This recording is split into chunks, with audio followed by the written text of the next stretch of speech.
right. Hi, everyone, and welcome to the Headlamp community call. Thanks for joining us. My name's Lexi, and I'm just happy to lead this call today. For anyone that's new, welcome.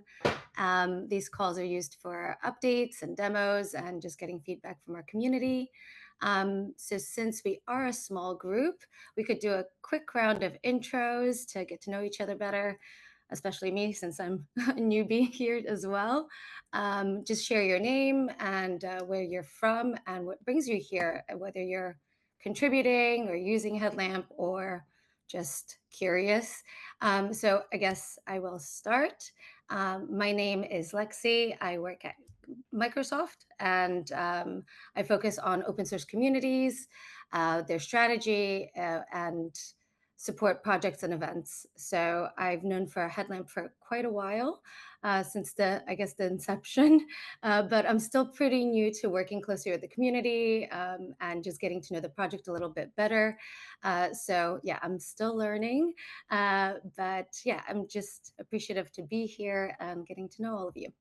So Joachim, I guess, you want to go next? Hey, I'm Joachim. I'm the engineering manager and technical lead of Headlamp and work for Microsoft as well.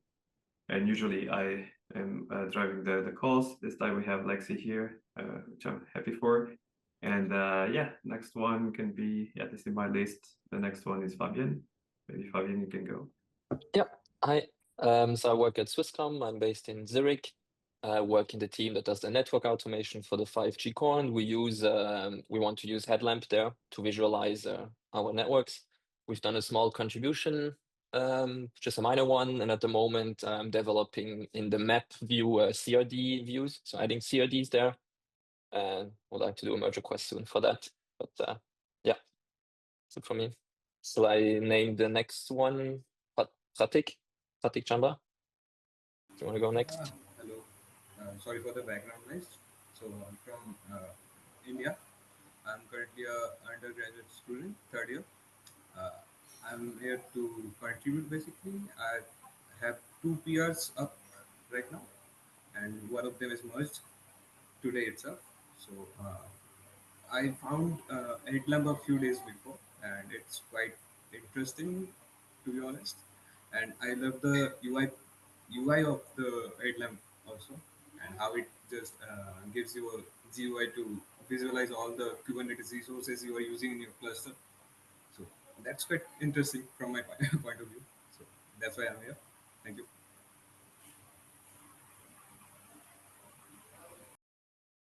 And we could have somebody else go next. Will, you want to pick it up?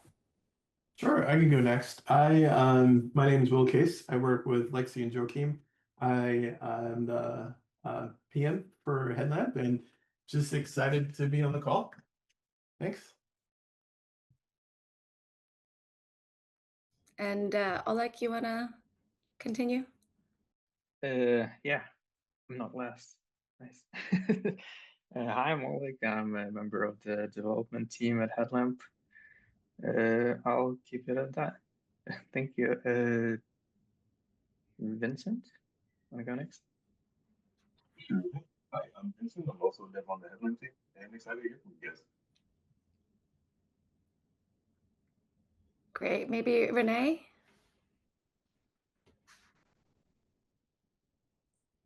Or maybe Fiona? We'll just go quickly a little bit. Hi. Oh, hi, Fiona.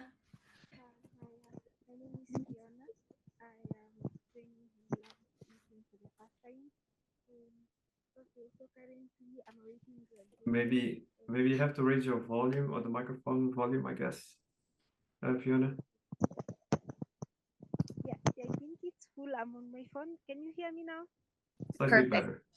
Yeah. Oh. Okay. So, as I was saying, I am joining Headlamp meeting for the first time today, and I discovered this through the Linux Foundation membership. And yeah, I would like to contribute. Yeah. Oh, very cool. Thank you, Fiona. And I think we have one last person, right? Kyle? Yeah, my name's Kyle. Yeah. Good morning. Yeah, I'm I recently started learning about like Kubernetes. It's been my job now. I've been sort of thrown into it when somebody else left, and I was looking for a visualization tool, and I found Headlamp. So I'm just sort of here as a relatively novice user, and it's been useful for me to understand what resources are connected to one another. And yeah, I'm just looking to follow the project and maybe contribute one day. But I saw this meeting and I figured I'd jump in and see what's new. Fantastic. Thank you so much, everybody, and nice to meet you. So I think next I will actually punt it over to Joachim to kind of fill us in on anything that's new with Headlamp, any milestones, or anything coming up. Yeah, thank you.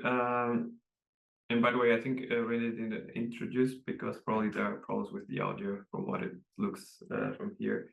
But yeah, so from our side, some news. So we have lots and lots of features actually ready, or at least landed in the main branch.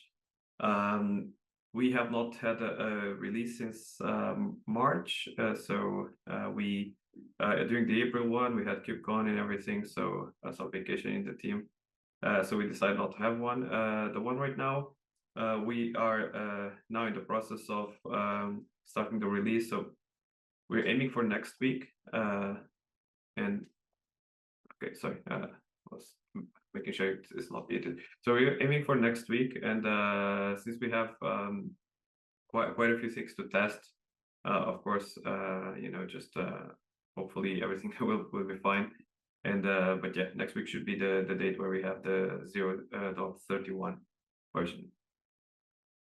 And besides that, today we have no. Besides that, and before I talk about what we have today, we also have had lots of contributions, and we jumped suddenly from 70 PRs to 90. That's 20 more, and we're already trying to get to get to review all the other ones. So just asking for the community to bear with us while we go through all these PRs. And yeah, it may take us a little bit, but we will get to it. And yeah, always feel free to contact us on Slack. Yeah, so today we have a demo by Oleg. Maybe an update also on the theme picker that was shown last time. So Oleg, you want to take over? Yep.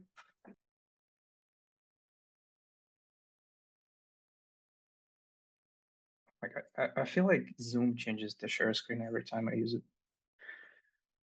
Okay.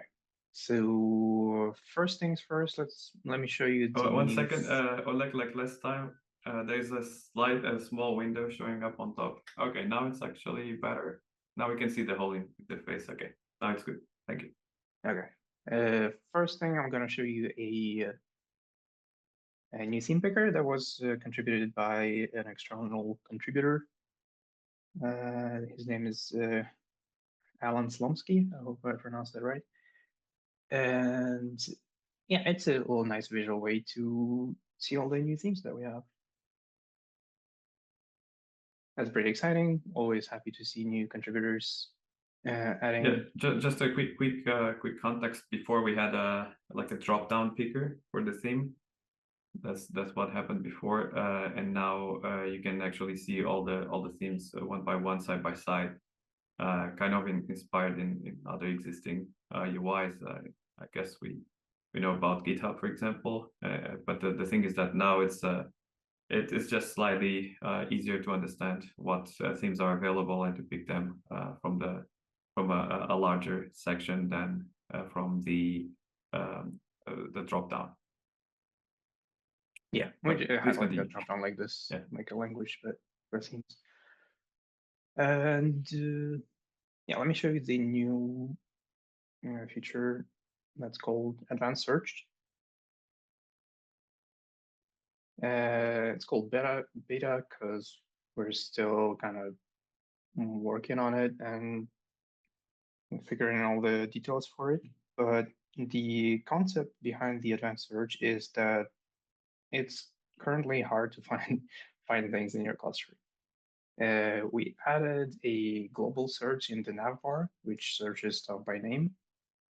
But that's about it. You cannot really do any advanced queries or find resources by anything but the name. And going into individual lists and finding through like this, it can be quite cumbersome if you want to look at multiple resources at once, for example.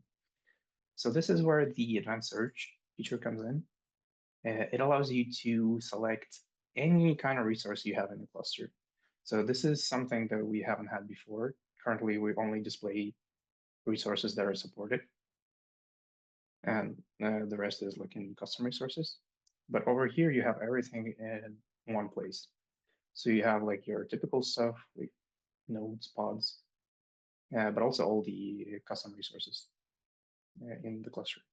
And we can actually select all of them at once and query them like that. So for example, if I want to find something by name, I can query by all the fields that are available in like all of the YAML or JSON representation of that resource.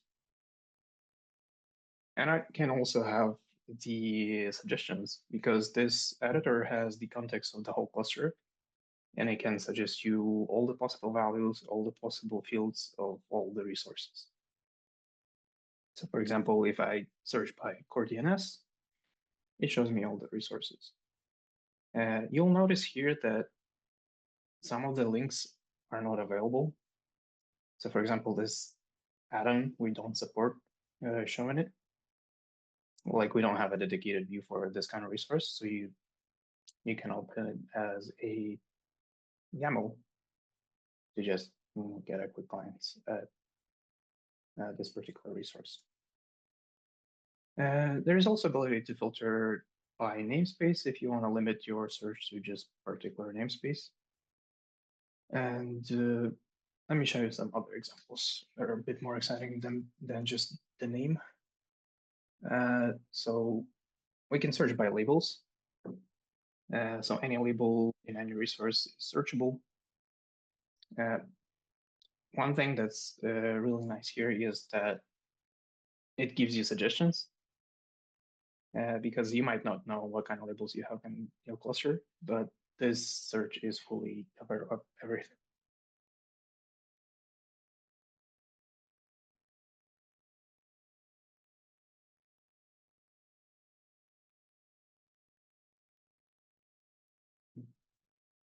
It loads stuff quite quick because it holds all the resources in memory on the client side, which is sort of a limitation of this approach because if you do have millions of resources, it will unfortunately not work just because we would run out of memory. But it is performant. Like it's not gonna struggle too bad. Like I have this cluster as an example, which contains 100,000 pods. And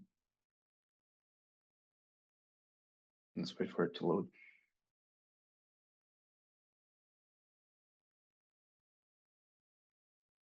Oh, demo effect.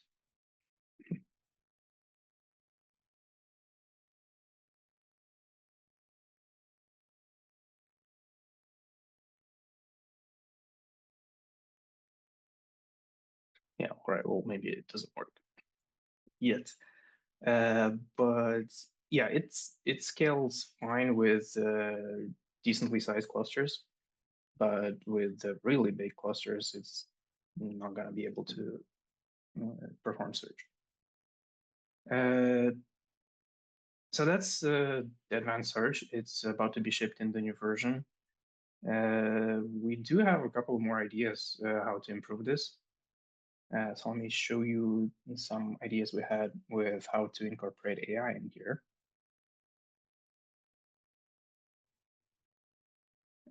So let's say you are not quite sure what you're looking for or how to look for it.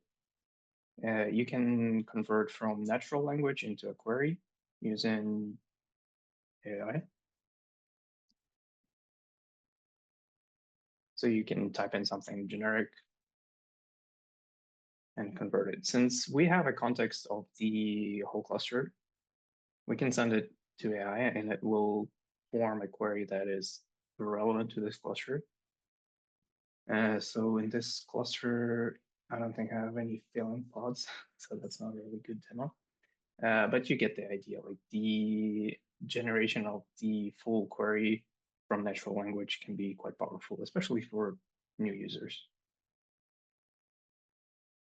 Yeah, Joachim, you have your hand up? No, my hands were clapping. Oh, that's a clapping emoji. Sorry.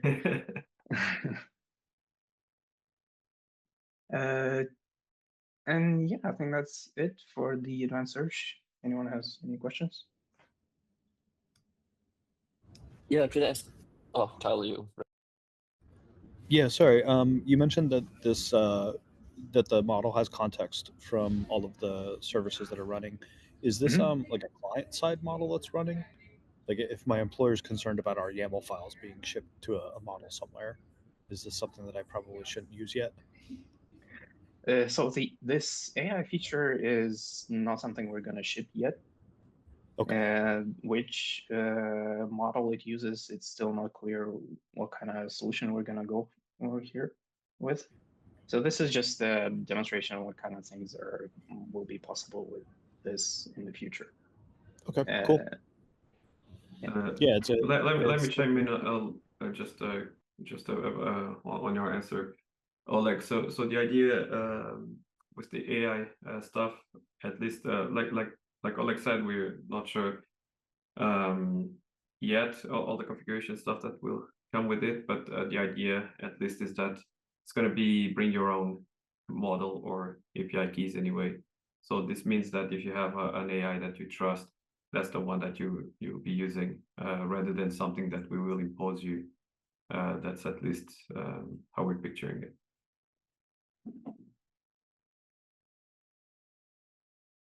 Yeah, and also, like, as far as I understand, right now it's converting natural language to the search. I'm not sure how much context you give to it, Oleg, but maybe it doesn't get all the YAMLs of all the Yeah, so all the when I say resources. it has the context of the resources in the cluster, I mean it generates a type of all the merged items. So for example, let me show you. You know how you can hover on things and it will describe you what kind of possible values there are? So that's kind of context I'm talking about. It doesn't actually send any just straight YAML to AI. It will just send the summary of the types, which will contain some of the information from the resources. It's still not fully secure, but it doesn't really send the whole items.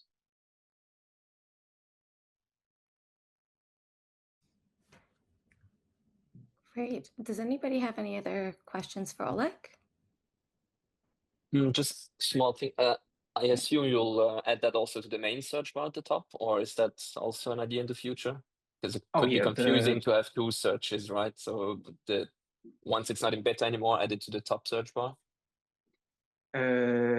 Yeah, so the advanced search, it requires a lot of network requests, so we don't want to actually perform this kind of search by default. So the global search here still searches just how it used to. But if we type something where there is not really a good match, it will suggest you to use the advanced search from here. Oh, cool. Very nice. Thanks. Great. Any other questions or? No? Well, thank you so much, Oleg. That was really great. I think this is the portion of the agenda where we will just open it up to everybody in the community to kind of give feedback or ask any questions about, well, we already did the demo, but anything else that might be top of mind? Now is the time.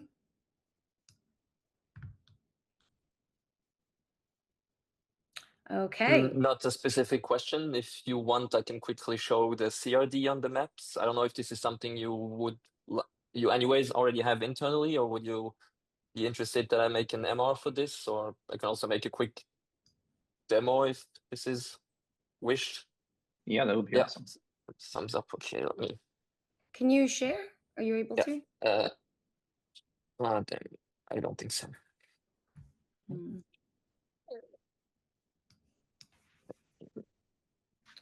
Yeah, I need to allow Zoom. Sorry for this. I need to quit quickly. Okay. Maybe you can have, maybe someone else has a question in the meantime. I'll be back in a sec. Okay. If nobody has any question, then I guess I will also just say that we are moving our time slots a little bit later for the next call. So we will actually be offering the next call at 20 UTC, which is a first, just to accommodate more people in the US. So yeah, hopefully everybody could join for that. I will re-announce it after this short demo by Fabian.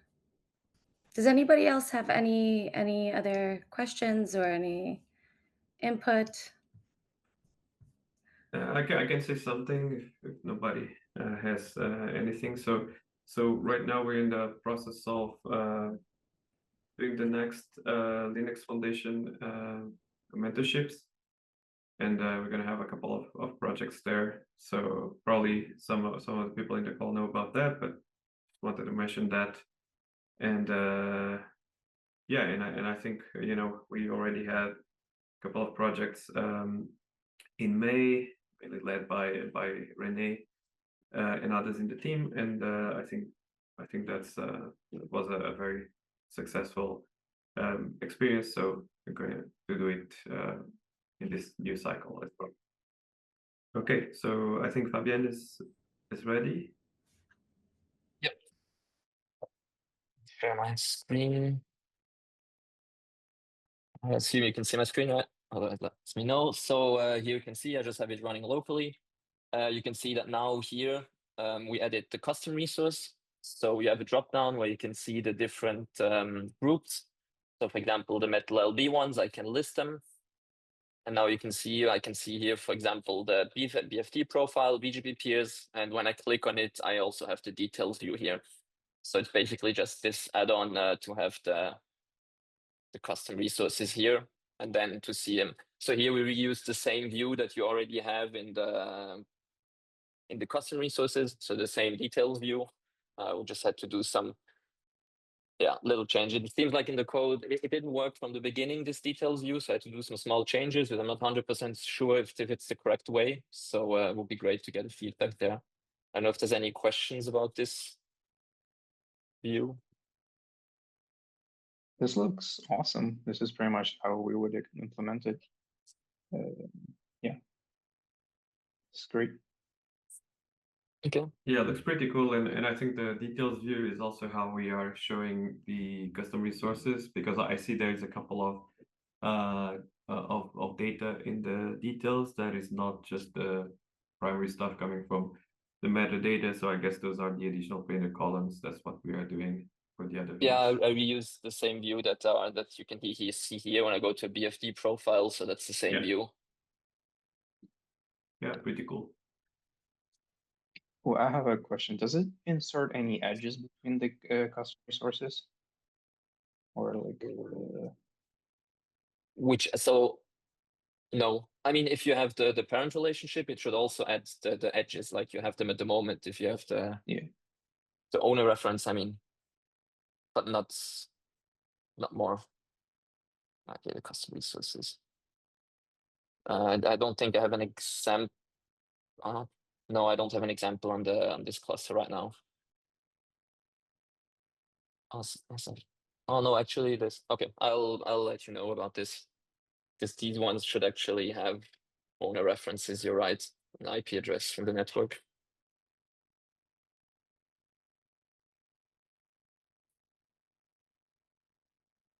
Yeah, but this is really good. If you could do a pull request, that would be awesome. Yep, I'll do that. Thanks. Fantastic. Thank you so much for sharing that. And yeah, does anybody have any other questions? Going once? Okay. Well, thanks again for everybody that joined, and thanks again to Oleg for the demo, and Joachim and the rest of the team for doing such a great job and the ongoing work. And as mentioned before, the Headlamp community call is going to be done later the next time, which is Thursday, June 26th. So it's 20 UTC, which is 9 p.m. in Central European time, a little late, but it is 4 p.m. in New York. So we're just trying to kind of test out new slots to accommodate more time zones. And yeah, we'd love to hear about anything else that might work for you, maybe an earlier time. And for the next edition, I will be joined by Will Case. Yeah, hopefully everybody could join. And if you have any questions between now and then, reach out to us on the Kubernetes Slack or GitHub. And yeah, until then, thanks again. And Thank you. Yeah, and thank you to Lexi for having hosted this one. You did great. Thank it you. was fun. It was fun. I'm enjoying being the MC again. All right. Have a great day, All everyone. right. Thank you. Cheers. Thanks. Bye. Thanks. Bye.